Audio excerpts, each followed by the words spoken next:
At the family dinner, Dad said, "I'm proud of all my kids, except the loser sitting at the table." Everyone laughed. I stood up, set a sealed envelope in front of him, and said, "This is for you, Dad. Happy Father's Day." Then I walked outside and reclaimed the luxury car I'd given him. Moments later, he screamed. He had finally opened the letter. I spent 32 years chasing a love I could never earn, constantly feeling like an outsider in my own family. But the truth, hidden in a sealed envelope in my purse, was about to explode, revealing a betrayal so deep it would finally explain why my father never truly loved me. The perfect facade high. I'm Eliza Matthews, 32, and on the surface, my family looked picture perfect. My dad, Richard Matthews, built a multi-million-dollar real estate empire from nothing. He was obsessed with success, status, and respect. Things he valued way more than, say, his own kids. From my earliest memories, he wasn't the dad who'd come to school plays. He was the one who'd tear apart my B-plus grades, question why I wasn't team captain, and remind me that second place is just the first loser. Brutal. My mom, Caroline, was different, warm and affectionate when he wasn't around. But the moment he walked in, she'd shrink, never contradicting him, never standing up for us kids when his criticism went too far. It was a dynamic I didn't get until I was much older. This strange power he held over her, the way her eyes would dart to him before she even answered simple questions. My older brother, James, 3 years my senior, was the golden child. Everything came easily to him. He played football, made the honor roll, dated the right girls, and eventually followed Dad into the real estate business. He just got what Dad wanted. I, on the other hand, was always guessing wrong. My younger sister, Sophia, somehow navigated Dad's approval system better than I ever could. She wasn't the overachiever James was, but she had this natural charm, this almost supernatural ability to read a room. She was the family peacemaker, the one who could make Dad laugh, the one who'd slip into my room after a particularly brutal criticism session to tell me it wasn't that bad. But for me, nothing was ever enough. Chasing approval, I graduated high school at the top of my class, earned a full academic scholarship to Cornell. But Dad wanted me at his alma mater. My choice? A rejection of his legacy, apparently. In college, I worked 2 part-time jobs while keeping my grades up, and he'd still question why I wasn't interning at more prestigious companies. After graduation, I refused his half-hearted offer to work at his company. I knew I'd just be a pity hire. So, I packed 2 suitcases, moved to New York City, and slept on a friend's couch, applying to every financial firm I could find. When I finally landed an entry-level position at Goldman Sachs, his response was, "Let's see if she lasts a month." Well, I lasted. Not just a month, but 8 years. I worked my way up without any family connections, fueled partly by passion, but mostly by this desperate, burning need to prove him wrong. Just last month, I got a major promotion to senior investment strategist, the youngest person in the firm's history to hold the position. The salary bump was huge, enough for my dream apartment in Manhattan, with savings left over. And it was with those savings that I made what I thought would be this grand gesture, a brand new Mercedes S-Class for Father's Day. In my fantasy, this gift would finally make him see me as successful, as worthy of his approval. The car cost nearly a year of my salary, but I convinced myself it would be worth it to finally hear him say he was proud of me. Looking back now, it's pathetic, isn't it? That desperate need for validation shaped every major decision in my life. My achievements weren't truly for me. They were weapons in an unwinnable war for his affection. When I bought that car, I wasn't just buying a luxury vehicle. I was trying to buy what every child deserves freely, a parent's unconditional love. The nuclear option, the annual Matthews family reunion, always fell in late June, conveniently close to Father's Day, so it doubled as a celebration of Richard Matthews's patriarchal status. This year, I decided to make a statement with that ridiculously expensive Mercedes, a sleek black S-Class, all the premium features he'd once admired. As the date crept closer, my anxiety spiraled. I spent 3 weekends shopping for the perfect outfit, something that screamed successful but not trying too hard, feminine but not frivolous. The contradictory mix he seemed to expect from women in business. It felt pathetic, this desperate routine of a child still seeking approval at 32. Past reunions flashed through my mind, each one marked by some form of paternal disappointment. When I won the state math competition at 16, he questioned why I wasn't focusing on debates. My college graduation, he just said my field was unstable. My first Goldman bonus, he wondered if finance was just glorified gambling. My first promotion, he asked if I was chosen to fill a gender quota. Nothing was ever an achievement on its own merits, always tainted by his skepticism. But this year carried an additional complication. one that had rocked the foundations of my identity just 3 months earlier. I'd used a popular genetic testing service out of simple curiosity about my ancestry, and it revealed something unexpected. The genetic markers didn't align with Richard Matthews being my biological father. After the initial shock, I quietly pursued a more definitive test, getting DNA samples from his hairbrush during a brief visit home. The results were conclusive, and they sat now in a sealed envelope in my purse, a nuclear option I hadn't decided whether to deploy. The discovery explained so much: the lifelong feeling of being an outsider, the subtle physical differences no one acknowledged, the inexplicable coldness from a man who showed at least basic affection to his other children. I suspected he knew, had always known, and that knowledge had colored every interaction we'd ever had. A cold reception the day before the reunion, I drove the new Mercedes to my parents' suburban Boston home. I'd planned the presentation carefully, arriving mid-afternoon when Mom would be at her garden club meeting, ensuring a private moment for this peace offering. Dad answered the door in his usual crisp business casual, looking mildly annoyed. "Eliza, you're early." "The reunion isn't until tomorrow," he said, checking his watch. "I know, Dad. I actually brought your Father's Day gift early. Wanted to give it to you, privately," I explained, my heart pounding as I handed him a small box with the Mercedes emblem. He opened it with that polite, detached manner he reserved for obligatory gifts, his expression shifting to surprise as he recognized the logo. "Is this some kind of joke?" he asked. I guided him to the front window, where the brand new car gleamed in the driveway. His face registered genuine shock, then something almost like pleasure, but it quickly faded to his usual analytical expression. "This is excessive, Eliza." "What are you trying to prove?" he asked, though he was already moving toward the front door, key in hand. "Nothing," I lied.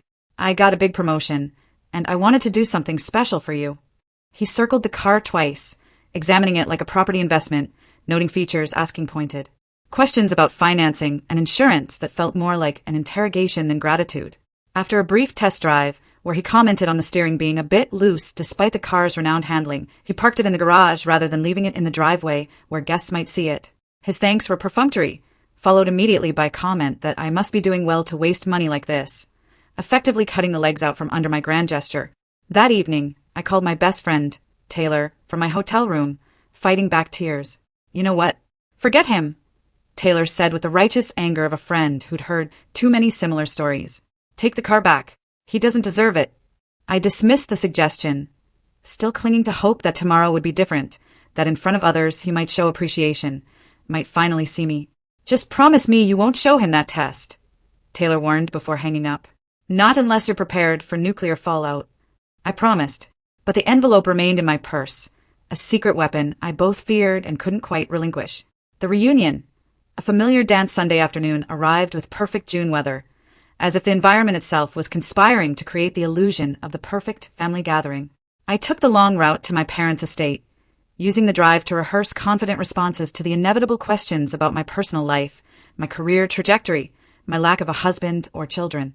At the ancient age of 32, my knuckles were white on the steering wheel as I turned onto the familiar driveway, already half filled with luxury cars belonging to extended family and my father's business associates, who somehow always made the invite list for supposedly intimate family gatherings.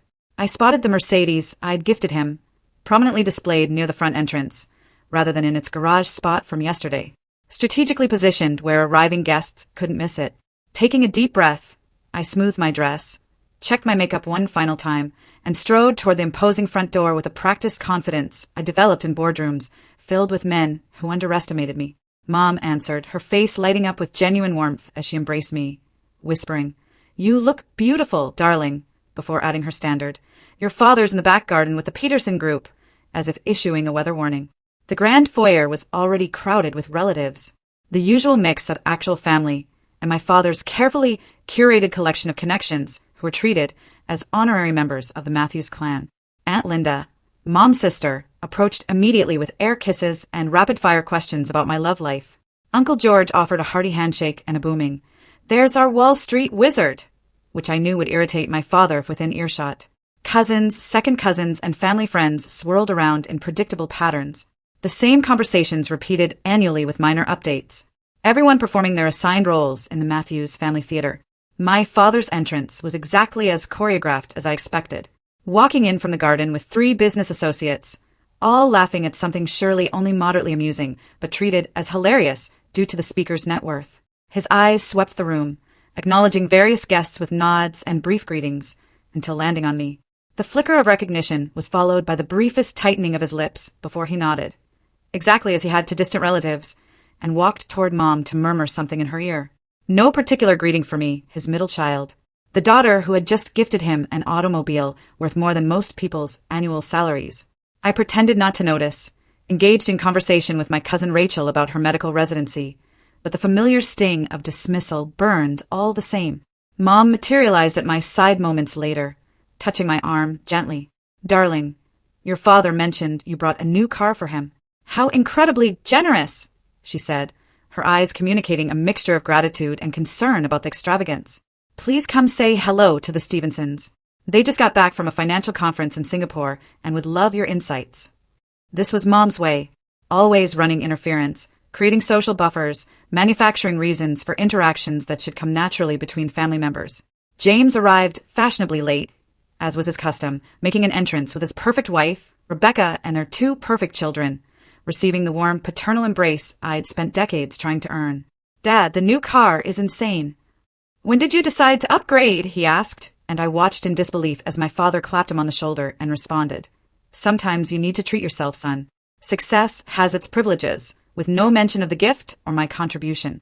Sophia intercepted me before I could process this blatant erasure, pulling me into a genuine hug that lingered just long enough to communicate her understanding. "I heard about your promotion. That's amazing, Liz. Seriously groundbreaking," she whispered, using my childhood nickname that no one else used anymore. Her sincerity was a balm, but the contrast with our father's indifference only highlighted the disparity. As appetizers circulated, carried by hired staff, I noticed my father leading a group of his business associates toward the front drive, gesturing animatedly. Through the large bay windows, I could see him showing off the Mercedes, opening doors, pointing out features, his face alive with a pride I'd never seen directed at me. "He's been doing that all morning," Sophia murmured, appearing at my elbow with a glass of wine that I gratefully accepted. 3 separate tours for different groups of his cronies. "Mother told me you bought it for him. That was incredibly generous, Liz." I sipped the wine, watching as my father settled into the driver's seat, inviting one of his associates to experience the passenger-side luxury. Generosity wasn't my motivation, I admitted quietly. Just once, I wanted him to see me as successful, as worthy of notice. Pathetic, right? Sophia squeezed my arm. "Not pathetic. Human. But Liz, you need to understand." She hesitated, choosing her words carefully. "Dad will never give you what you're looking for.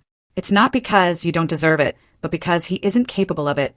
Something in him is broken when it comes to you, specifically." Her words hit with surprising force, not because they were new information, but because hearing someone else acknowledge the dynamic I'd experienced my entire life made it suddenly, painfully real in a way my private thoughts never had. The weight of the paternity test in my purse seemed to double. The sealed envelope, a ticking bomb I both wanted to detonate and desperately hoped to contain. The boiling point the hour before dinner unfolded with a predictable rhythm of Matthew's family gatherings. I found myself in a window seat, slightly removed, nursing a second glass of wine and observing the familiar family dynamics with newfound clarity. The knowledge of my genetic otherness created an almost anthropological detachment.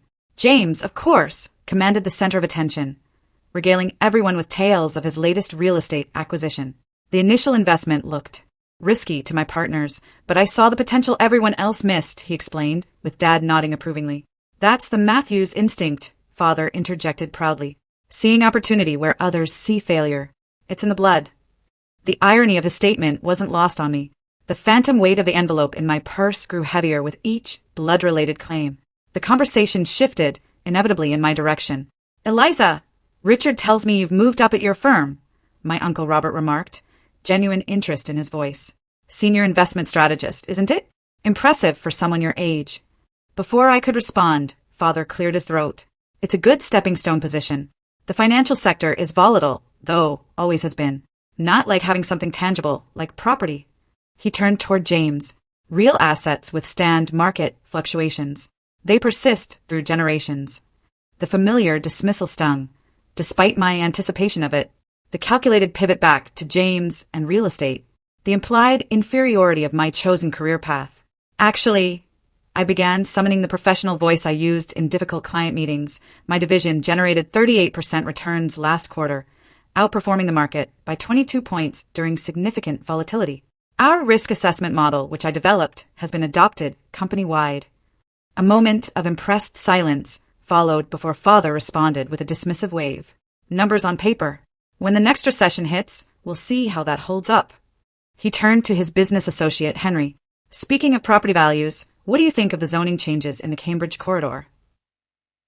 I excused myself to refresh my drink, encountering Sophia in the hallway. Don't let him get to you, she whispered, squeezing my arm. I heard about your model from Michael's cousin, who works in finance. It's apparently revolutionary. Her validation warmed me, even as I realized how pathetic it was to still crave such approval. As I approached a bar setup, I overheard father's voice drifting from his adjoining study. The door, slightly ajar. The car? Yes, quite an upgrade from the old model. When you work hard and build something from nothing, like I have, you earn these luxuries. The male voice responding belonged to Walter Peterson, father's longtime business rival and sometimes ally. Richard, you old dog. Always the modest one. Your daughter Eliza mentioned she bought it for you when we chatted earlier. Said something about her promotion. Sounds like she's making quite a name for herself in New York. A brief silence followed before father's response, each word precisely chosen. Yes. Well, the girl has always been desperate for attention. Truth is, her success comes from the opportunities one provided. Private schools, college connections, the fundamental understanding of business I instilled in all my children. The car is just her way of showing she's finally applying what I taught her. The casual erasure of my accomplishments, the rewriting of my hard-fought independence as somehow stemming from his influence when he'd offered nothing but criticism, sent a shock of anger through me so intense I nearly dropped my glass. He continued, describing how he'd always pushed Eliza harder than the others because she needed that extra discipline, painting himself as the architect of achievements he'd actively dismissed. I retreated before being discovered, anger turning into a cold, clarifying fury. In the main hallway, James intercepted me, his expression uncharacteristically serious. Eliza, a word. He guided me toward a quiet corner near Mom's prized orchid display. Dad mentioned you've been asking Mother strange questions about her college years. What exactly are you digging for? His directness caught me off guard. After the DNA test, I had casually inquired about Mom's life before marriage, fishing for clues. But I thought my questions sufficiently subtle. Just getting to know her better, I replied carefully. Women in her generation didn't get many opportunities to build their own identities before marriage and children. James studied me with our father's analytical gaze, the family resemblance striking in ways that now felt like further evidence of my exclusion. Look, whatever you're doing, whatever point you're trying to make with extravagant gifts and probing questions, just stop. The family has a certain order, a harmony. Don't disrupt that with whatever crisis you're manufacturing. His condescension was so perfectly echoed from father that I almost laughed. Harmony? Is that what you call this toxic hierarchy? This system where one person's accomplishments are celebrated while another's are undermined? I'm not manufacturing anything, James. I'm just finally seeing clearly. He stepped closer, voice lowered. Dad has built everything we have. The Matthews name means something because of him. Your fancy job in New York, your trendy apartment, it all stems from the foundation he created. Show some respect and gratitude for once. Before I could respond, our cousin Rachel approached, seeming to sense the tension. Everything okay over here? Caroline is looking for both of you. I think dinner is about to be announced. James plastered on his public smile, the perfect son persona slipping seamlessly back into place. Just catching up with my little sister. Business talk. Nothing important. As he walked away, Rachel touched my arm gently. You know, my mom always says, your father plays favorites like it's an Olympic sport he's determined to medal in. For what it's worth, I think what you've accomplished on your own is pretty incredible. Her quiet support nearly broke my carefully maintained composure. I had spent so many years convincing myself that the problem was my perception, not reality. Having someone else acknowledge the dynamic felt paradoxically both validating and devastating. The final cut the dinner bell chimed, Mom's signal for everyone to move toward the formal dining room. I lingered behind, fingers brushing the outline of the envelope in my purse, weighing options, consequences, scenarios. Part of me wanted to leave immediately, to withdraw from this charade of family unity, to protect myself from the inevitable wounds the evening would inflict. But a stronger, perhaps more masochistic part refused to retreat. Determined to see this through, to finally confront the lifetime of rejection with the physical evidence of its root cause. I checked the envelope one final time, confirming the test results remained safely sealed inside, then straightened my shoulders and moved toward the dining room, steeling myself for the performance ahead. The Matthews formal dining room had always struck me as a perfect metaphor for our family. An imposing mahogany table that seated 20, yet somehow still felt coldly impersonal. Ancestral portraits watching judgmentally from the walls. Elaborate place settings that prioritized appearance over comfort. Just like everything else in my father's carefully constructed world. Mom had outdone herself with the table arrangements. Crystal glasses catching light from the chandelier. Fresh flower centerpieces spaced precisely. Name cards in perfect calligraphy, assigning each guest their predetermined position in the family hierarchy. I found my card predictably far down the table, seated between Cousin Rachel's husband, whom I'd met perhaps twice, and one of Father's. Younger business associates, safely distanced from any meaningful conversation. James and his family occupied the prime positions near Father at the head of the table, with Sophia and her husband serving as buffers between the inner circle and lesser relations. Mom sat at the opposite end, her position a perfect illustration of her role in the family. Technically equal, but separated by the expanse of the table, connected yet distant. The first course arrived with military precision. Father, wine glass in hand, commanded immediate silence without requiring a word. "Welcome, family and friends, to our annual reunion," he began with practiced charm, his public persona polished to a glossy shine. Each year, I'm reminded how fortunate I am to have built not just a successful business, but a legacy embodied by my family. His gaze swept proudly over James, who nodded appreciatively, then Sophia, who smiled demurely, before sliding past me as if I occupied the same visual plane as the wallpaper. "A special welcome to the Peterson Group, joining us this year," he continued, acknowledging his business associates. When surrounded by success, one naturally attracts more of the same. The toast continued with Father highlighting James's recent business expansion, Sophia's community board appointment, and ending with a pointed comment that family success comes from embracing proven pathways rather than unnecessarily challenging traditions. His eyes finally landed briefly on me with unmistakable meaning. As the meal progressed through 5 elaborate courses, Father directed conversation with subtle cues and direct questions, ensuring topics remained within his preferred domains of real estate markets, local politics where he held influence, and occasional sports discussions that inevitably highlighted James's former athletic achievements. When Mom gently attempted to mention my recent promotion during a lull, Father smoothly intercepted. "Speaking of financial markets, Henry, what's your take on the Fed's latest signals?" effectively erasing her effort without acknowledging it had occurred. By the fish course, the familiar pattern had fully emerged, with Father periodically lobbing pointed questions in my direction, each designed to undermine rather than engage. "Eliza, your firm handles primarily domestic investments, correct? Limiting, isn't it, given the global expansion opportunities? Or, I understand your promotion came after the Davidson account. Fortunate timing that James was able to introduce you to William Davidson at last year's charity gala." Each comment carefully constructed to reframe any success as either limited in scope or dependent on family connections I had actively avoided using. I maintained the pleasant, professional demeanor I'd perfected in hostile boardrooms, refusing to show the emotional reaction he seemed determined to provoke. "Actually, Father, our international division, integrated my risk assessment model last quarter, and the Davidson account came through a blind pitch competition. No introductions involved." My corrections were delivered with practiced lightness, though I noticed Sophia's sympathetic grimace at each exchange. The familiar family dance, painful in its predictability. The main course arrived, an unnecessarily elaborate beef Wellington that required all attention for several minutes, providing brief respite from the conversational minefield. Father used the opportunity to open another bottle of prohibitively expensive wine, his consumption steadily increasing throughout the meal, a concerning pattern that Mom tracked with nervous glances. James leaned over to mutter something in Father's ear, receiving a dismissive wave in response as coffee and dessert were served. Father's attention swung back in my direction, alcohol having eroded what minimal filters he typically maintained. "Eliza, Richard tells me you're still single," commented Mrs. Peterson with well-meaning interest. Such a beautiful, accomplished young woman. The men in New York must be intimidated. Before I could formulate a polite response about prioritizing career advancement, Father interjected. "Eliza has always been focused on proving something rather than building something," he said, swirling his bourbon contemplatively. Some people chase accomplishments to fill other voids. Family requires compromise, something the Matthews women have traditionally understood better than she has. The casual cruelty landed with practiced precision, implying my professional success was compensation for personal failure rather than an achievement in its own right. Mom's sharp intake of breath was audible even from my distant table position.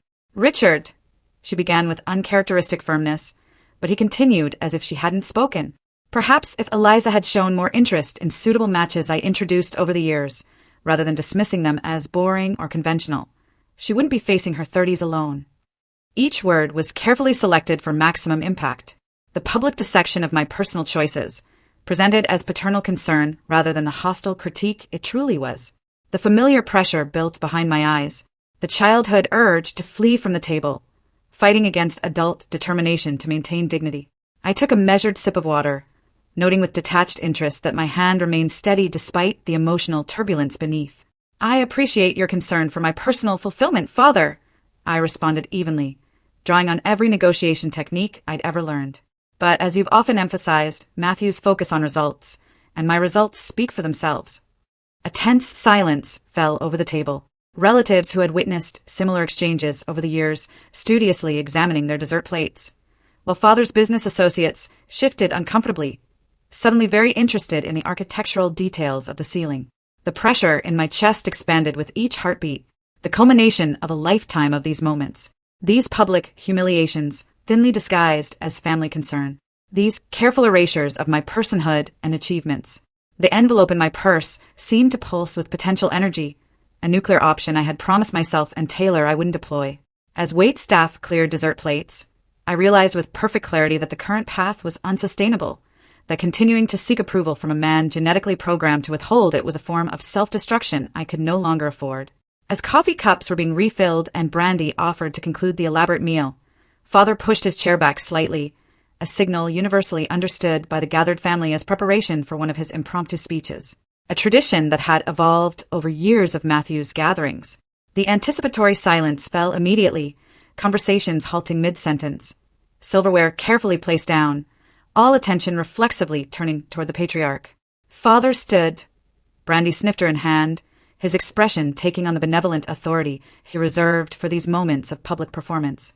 "Before we disperse to the garden for our annual family photograph," he began, voice carrying that particular timbre of someone accustomed to commanding rooms, "I'd like to take a moment to express my pride in what the Matthews family continues to build together." He gestured expansively, including the business associates as honorary members of this supposed dynasty. A family is much like a business enterprise, requiring vision, leadership, and participants who understand their roles in creating collective success. His gaze swept the table in that practiced way of appearing to make eye contact with everyone while actually connecting with no one. As I look around this table, I'm reminded of how fortunate I am to have children who contribute to the family legacy in meaningful ways. He turned toward James, raising his glass slightly. "James, your business acumen continues to impress not just me, but the entire Boston development community. The Riverside Project represents exactly the kind of bold, forward-thinking approach that distinguishes Matthew's projects from lesser ventures. You've not only embraced the lessons I've taught you, but you've elevated them." James nodded with practiced humility that barely concealed his satisfaction, the golden child receiving his expected due. Father then shifted towards Sophia, his expression warming further. "And Sophia, your grace in balancing family responsibilities with community leadership shows remarkable maturity. Your work with the Children's Hospital Board has brought genuine prestige to the Matthews name, reminding us all that true success includes giving back. Your mother, and I couldn't be prouder of the family you're raising and the values you represent." Sophia's smile was genuine, if slightly uncomfortable with the spotlight, always more comfortable facilitating others' recognition than receiving her own. I braced myself for what would inevitably come next. The careful omission, the pointed silence where my name should be, the practiced technique of praise by exclusion that would communicate volumes to everyone present without requiring explicit criticism. What happened instead was somehow worse. Father's gaze finally landed on me, the slight narrowing of his eyes betraying the calculated nature of what would follow. "As I reflect on my children's accomplishments," he continued, voice modulating to what others might mistake for thoughtfulness rather than the prelude to attack it actually signaled, "I'm struck by how differently success can be defined." He took a deliberate sip of brandy, the theatrical pause allowing tension to build. "I'm proud of all my children," he announced, raising his glass higher. And for a suspended moment, I felt a ridiculous flutter of hope, quickly extinguished by his continuation, except for the loser sitting at the table. The words landed with precision cruelty, followed by a beat of shocked silence, before uncertain laughter rippled through the guests, most assuming this must be some inside family joke rather than the public evisceration it actually was. I felt blood rush to my face, then drain away completely, leaving a cold numbness as every eye at the table turned toward me with expressions ranging from embarrassment to pity to morbid curiosity. Father continued, as if he'd made a mild joke about the weather. "Some people measure success by titles and salaries, by superficial achievements that look impressive on paper but lack substance and staying power. True success comes from continuing family traditions, from building upon foundations rather than constantly seeking to prove individual worth at the expense of collective strength." The deliberate vagueness of "some people" fooled no one. The target of his remarks, crystalline in its clarity. Mom's face had gone completely white, her knuckles bloodless around her napkin, while James looked smugly satisfied and Sophia openly mortified. Cousin Rachel reached across her husband to touch my arm in silent support, but I barely registered the gesture. My entire consciousness narrowed to a pinpoint focus on the man at the head of the table who had just confirmed what the DNA test had already told me, that I was fundamentally separate, other, not truly part of this family in his eyes. For 20 seconds that stretched like hours, I remained frozen, experiencing the physical sensations of humiliation with clinical detachment, the burning face, the constricted throat, the accelerated heartbeat, the fight-or-flight response flooding my system with adrenaline. A lifetime of similar moments flashed through my consciousness, a continual slideshow of public corrections, subtle undermining, achievements reframed as failures, each building upon the last to create the summative message that I was fundamentally insufficient, unworthy of the name I carried. The name that genetic science had recently confirmed wasn't actually mine to claim. As Father concluded his speech with some platitude about family unity that rang hollow after his pointed exclusion, something shifted irrevocably within me. A final thread severing between the desperate child seeking approval and the adult woman who suddenly saw with perfect clarity the futility of that lifelong quest. The weight of the envelope in my purse transformed from burden to liberation, its contents no longer a shameful secret, but a key unlocking the prison of false expectations I'd occupied my entire life. The room remained suspended in uncomfortable tension, waiting for my reaction, perhaps expecting tears or a hasty exit, as it had happened in previous years, the predictable conclusion to the familiar family drama. Instead, I felt a strange calm descend, a clarity of purpose crystallizing around the decision that had perhaps been inevitable from the moment the test results arrived. Without fully planning the action, I found myself standing, the movement so smooth and deliberate that it commanded immediate attention, conversations halting mid-sentence as all eyes turned toward me with expressions ranging from curiosity to apprehension, the latter primarily from those who had witnessed previous Matthew's family confrontations. My champagne glass remained on the table, deliberately not raised, the symbolism of my refusal to toast unmistakable.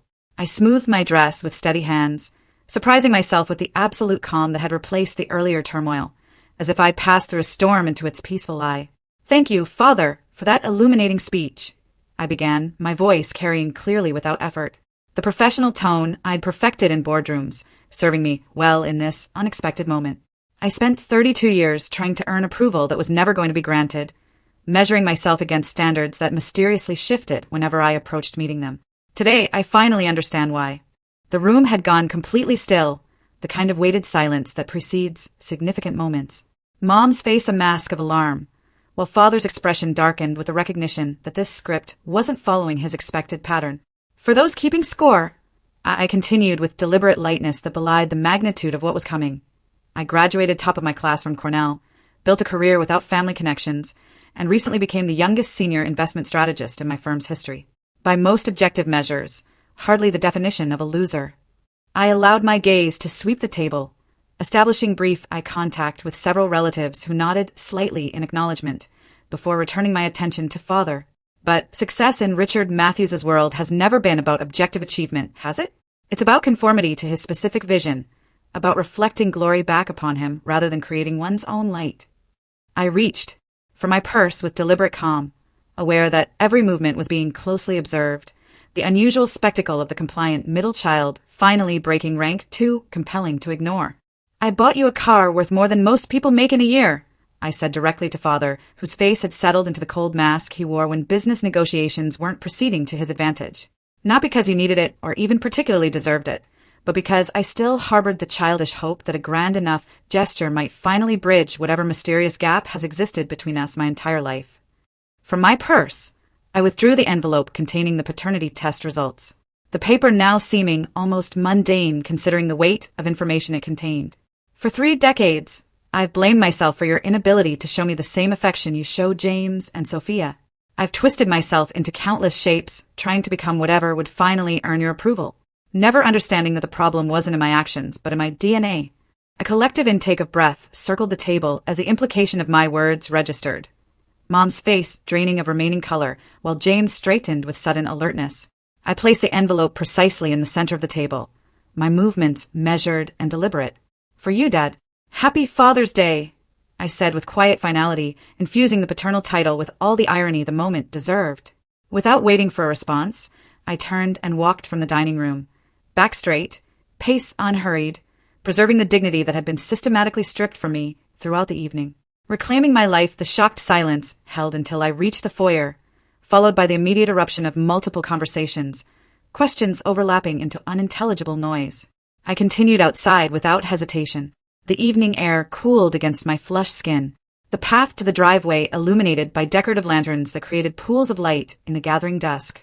The Mercedes sat where Father had positioned it for maximum visibility, gleaming black paintwork reflecting the house lights, a symbol of everything I'd been trying to purchase with money that should have been invested in my own peace instead. The decision wasn't conscious so much as inevitable. My hand found the spare key fob I'd kept in my purse. The remote unlock responded with a gentle chirp that seemed inappropriately cheerful for the moment. I slid into the driver's seat. The leather interior still carried the new car smell, mixed with the faint trace of Father's cologne, an olfactory reminder of his brief possession that would soon fade. Through the windshield, I could see figures appearing at the dining room windows, silhouettes gesturing animatedly. The family drama, now fully unleashed by my departure and revelation. The engine purred to life with expensive precision, the dashboard illuminating with welcome lights as if nothing momentous had occurred. As if this were simply another drive rather than a definitive break with 32 years of emotional servitude. As I reversed down the driveway, I caught a glimpse of the front door flying open. Father's figure framed in the light, one hand clutching what appeared to be the opened envelope, his mouth open in what might have been my name, but was lost beneath the gentle rumble of the German-engineered engine. The symmetry struck me as I accelerated away, the luxury car he had showcased to associates while minimizing my contribution now physically removed, just as he had attempted to minimize my existence for 3 decades. Both acts of erasure meeting in perfect narrative balance. The realization solidified what had been intuitive action into conscious decision, the reclamation of the gift paralleling the reclamation of self-worth I was simultaneously undertaking, both unburdened by expectations of gratitude that had never been forthcoming. In the rear-view mirror, the Matthews estate receded, growing smaller with each second, its grandeur diminishing with distance, just as its emotional hold on me weakened with each rotation of the wheels carrying me away. The lightness spreading through my chest wasn't happiness exactly, too complex and bittersweet for such a simple label, but rather the unfamiliar sensation of freedom, of choices suddenly unconstrained by the gravitational pull of paternal approval that had distorted my orbit for as long as I could remember. The Mercedes responded with quiet precision as I navigated away from the neighborhood of my childhood, each turn creating further distance between the person I had been 30 minutes ago and whoever I was becoming now. I made it almost to the highway entrance before the first call came through on my cell phone. Sophia's name flashing on the dashboard display, followed in rapid succession by James, mother, and several cousins. The digital evidence of chaos left in my wake. I silenced the ringer, but didn't turn the phone off completely. Some part of me needing to witness the fallout, even if I wasn't ready to engage with it directly. As I merged onto the highway, headed toward Boston proper rather than back to New York, I allowed myself a single glance in the rearview mirror, just as a male figure I recognized as my father rushed into the street behind me, his normally composed face contorted in an expression I'd never seen before. Something beyond anger, into territory I couldn't immediately identify. The distance was too great to hear his voice, but I didn't need audio to recognize the scream from his body language alone. arms raised overhead in a gesture of such primal emotion that it momentarily rendered him unrecognizable as the controlled patriarch who had engineered decades of emotional manipulation. The image burned into my memory as I accelerated away, a visual representation of the seismic shift that had just occurred. The carefully constructed family narrative cracked beyond repair by 3 pages of scientific data and 1 moment of absolute clarity. By the time I checked into a downtown Boston hotel 30 minutes later, my phone displayed 17 missed calls and 29 text messages, the digital equivalent of the explosion I detonated before walking away. I placed the room key on the desk, kicked off my heels, and finally allowed myself to review the communications, starting with Sophia's texts, which progressed from confusion. What just happened? What was in that envelope? To concern, Liz, please call me. Everyone's freaking out. To information, Dad is saying insane things. Mom locked herself in her room. James is threatening legal action about the car. Mother's voice messages began composed, but rapidly deteriorated. The first, a gentle, Eliza, please call home when you get a chance, evolving into her 5th message, where her voice cracked with emotion. The test can't be right. There must be some mistake. Please come back so we can discuss this as a family. James had limited himself to 2 texts, both threatening legal action if I didn't return Dad's property immediately, and retract your disgusting accusations. The contrast between my siblings' responses was unsurprising. Their reactions perfectly aligned with the roles they'd always played in the family dynamic. I sat on the edge of the hotel bed, phone in hand, the physical and emotional distance from the reunion already allowing me to process events with surprising clarity.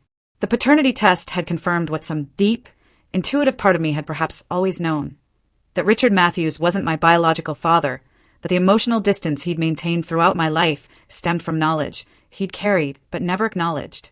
I had obtained the test on impulse after discovering through a recreational genetic testing service that my supposed paternal genetic markers didn't align. The initial shock giving way to a strange sense of explanation for a lifetime of felt otherness within my own family. Now that the information was public, the carefully maintained family image was disintegrating in real time. Decades of pretense collapsing under the weight of scientific fact.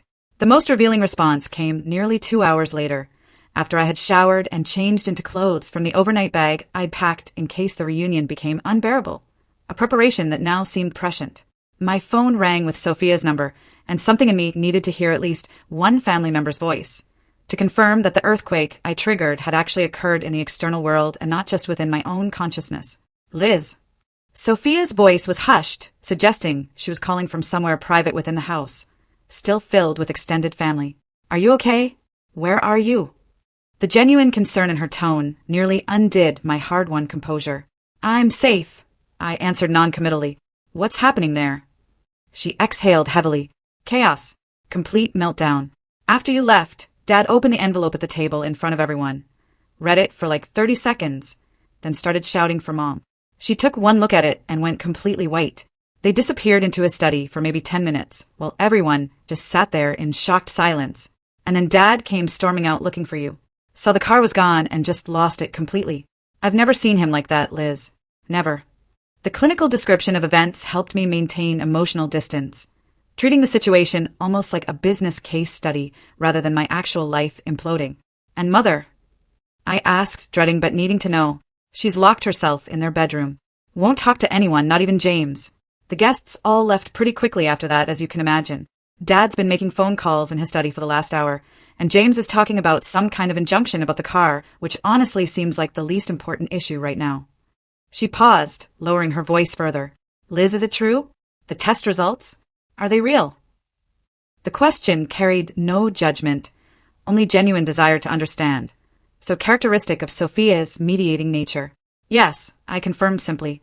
I had it done after a genetic service flagged inconsistencies. Richard Matthews is not my biological father. Saying the words aloud to a family member made them suddenly, viscerally real in a way that privately knowing hadn't. Do you know who is? She asked softly. The test doesn't identify that. Only confirms the negative match with a sample I provided from Father's hairbrush. I explained, the technical details easier to discuss than the emotional implications. But given the timing and Mother's reaction, I'm guessing it was someone from before she married Father. Sophia was quiet for a moment before asking the question that revealed she understood the situation with her usual emotional intelligence. How long do you think he's known? The question cut to the heart of everything. The central betrayal not being the biological truth, but the decades of emotional punishment for a circumstance beyond my control. His entire life with me, I answered with certainty that surprised even myself. It explains everything, Sophia. Every criticism, every comparison, every impossible standard. He wasn't trying to make me better. He was punishing me for existing. The truth of this assessment settled between us, neither needing to articulate the countless examples that supported it. I need to go, Sophia said suddenly. James is coming upstairs, and I don't want him to know we're talking. Just please text me that you're safe wherever you are. And Liz, whatever happens next, I love you exactly the same. This changes nothing between us. Her words lodged in my chest, the unexpected affirmation cracking the protective numbness I'd maintained since leaving the house. After hanging up, I moved to the hotel window overlooking Boston Harbor, the city lights reflecting on dark water, the view simultaneously familiar and strange, much like my own reflection in the glass. Somewhere in that city was the man who had shaped my childhood through calculated absence of affection, and potentially also the unknown man whose genetic material I carried. The symmetry of these two fathers, one present but emotionally absent, one completely unknown but biologically connected, created a strange sense of balance, as if the universe had finally provided explanation for the perpetual sense of misalignment I'd carried throughout my life. As midnight approached, a final text arrived from an unexpected source. Mother's private number, rarely used for direct communication. I never meant for you to find out this way. It wasn't an affair. There was someone before your father in college. When I discovered I was pregnant, your father offered to marry me anyway, to give you his name. Please believe he tried to love you as his own. Some men simply cannot separate their feelings from biology. I failed you both by pretending the truth didn't matter. Can we meet tomorrow, just us? There's so much you deserve to know. The message confirmed what I had already intuited, but added layers of complexity I hadn't considered, casting my father simultaneously as both villain and victim of his own limitations. My mother as both deceiver and trapped young woman making impossible choices in an era less forgiving than our own. I placed the phone on the nightstand without responding, emotional exhaustion finally overtaking the adrenaline that had carried me through the evening. Tomorrow would require decisions about how much truth I wanted, how much connection I could salvage or was worth salvaging, and what shape my life would take now that the central organizing principle of earning paternal approval had been definitively removed. For tonight, I allowed myself the luxury of emotional shutdown, of dreamless sleep untroubled by the lifetime of questioning that had preceded this day of answers. A new foundation the week following what my mind had categorized as the revelation unfolded with a strange dual quality of moving both excruciatingly slowly and dizzyingly fast. Each day bringing new information that simultaneously clarified and complicated my understanding of my place in the world. The morning after my dramatic exit, I met Mom at a small cafe far from family haunts, her appearance shocking me with its vulnerability. The carefully maintained Matthews matriarch facade completely absent, replaced by a woman who looked both older and more authentically human than I had ever seen her. His name was Thomas Keller, she began without preamble once our coffee arrived, her fingers trembling slightly around the porcelain cup. We met junior year at Wellesley. He was at MIT studying engineering. Brilliant, kind, completely wrong for a girl from my background. According to my parents, when they discovered our relationship, they forbade it immediately. 2 months later, I met your father at a charity function, the appropriate match everyone approved. The story unfolded like a period film. A young woman pressured to abandon genuine connection for social advancement, discovering her pregnancy only after the relationship had been forcibly ended. Richard Matthews offering marriage partly from genuine affection and partly from calculated assessment of how Caroline's family connections would benefit his business ambitions. He promised to raise you as his own, Mom explained, her eyes focused on some middle distance where the past still lived. And I believe he truly intended to keep that promise. But from the moment you were born, you had Thomas's eyes, his expressions, his way of questioning everything rather than simply accepting what was told to you. Richard tried in his way, but every time he looked at you, he saw another man's child. Physical proof of my life before him. The revelations continued over 3 hours. Details of a history I'd never suspected unfolding with painful clarity, explaining the family dynamic that had shaped my existence. My biological father had never known about me, had moved to California after graduation, built a successful engineering firm, married, had 3 children who were technically my half-siblings. Mom had tracked his life from afar through alumni newsletters and, in recent years, social media, but never contacted him. honoring the promise made to Richard that the past would remain buried, that I would be a Matthews in name, if not in blood. By our third coffee, we had progressed to the most difficult question. Why didn't you ever protect me? I asked, the accumulated hurt of decades compressing into this single query. You saw how he treated me, compared to James and Sophia. You watched him systematically undermine every achievement, every attempt to earn his approval. How could you let that continue for 30 years? Her face crumpled with a grief, so raw it momentarily overrode my anger. I failed you, she acknowledged. No excuses offered. Each time I considered telling you the truth, revealing why he couldn't give you what you deserved. The moment seemed wrong, the potential damage too great. Then time passed, and the lie grew larger, harder to correct. I told myself you were strong, resilient, that you were building a life independent of his approval. I didn't realize until yesterday how much that pursuit still drove you. The conversation ended with no neat resolution, only the beginning of a more honest relationship that would require years to rebuild on a truthful foundation. The following day brought another seismic shift when I received an email from Thomas Keller, my biological father, responding to the message I'd sent after confirming his identity through public records. His reply was cautious but kind, expressing shock at learning of my existence, requesting time to process this information, but also genuine interest in connecting when he had absorbed the reality of a daughter he'd never known existed. I see from your email signature that you work in finance in New York, he wrote in his initial response. Ironically, I'll be in Manhattan next month for a conference. Perhaps we could meet for coffee if you feel comfortable doing so. The simple acknowledgement of my professional identity without qualification or comparison operated like a balm on raw emotional wounds. The neutral respect of his tone suggesting possibilities for connection untainted by the complex Matthews history. While these personal earthquakes reshuffled my understanding of family, the professional world continued turning with pragmatic indifference to my existential crisis. My boss called midweek with questions about a client presentation. The normalcy of work discussions providing surprising comfort amid personal chaos. The Richardson account needs your risk assessment model explained in person, she informed me. They're specifically requesting you by name, Eliza. Your reputation is growing. The acknowledgement of professional value independent of family connections reinforced what should have been obvious all along. That my worth existed separate from the Matthews name or approval, anchored in abilities and character entirely my own. Richard made his first direct contact 6 days after the reunion via his attorney. A coldly formal letter requesting return of the Mercedes and threatening legal action regarding defamatory statements made in public regarding paternity. The stark contrast between this response and Thomas's cautious but humane email crystallized everything I needed to know about both men, genetics suddenly seeming far less relevant than character in determining true parentage. I instructed my own attorney to arrange return of the vehicle while making clear that DNA evidence was, by definition, not defamatory. James maintained radio silence, his loyalty to father unsurprising given their genuine biological connection and shared worldview. Sophia, however, called daily, our relationship deepening through honest conversations about family dynamics we both observed but never previously discussed openly. He's been controlling the narrative our entire lives, she observed during one late-night call, making us compete for approval that was never equally available. I benefited from that system, but I always saw how it hurt you. I'm sorry I didn't stand up for you more.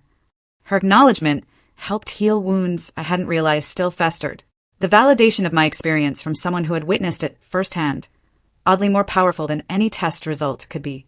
6 months after the revelation, the landscape of my life had transformed in ways both subtle and profound. Weekly therapy sessions helped untangle the complex web of conditional love and performance anxiety that had driven my achievement. Allowing me to recognize genuine accomplishments separate from desperate approval-seeking. My relationship with Mother evolved into something more authentic.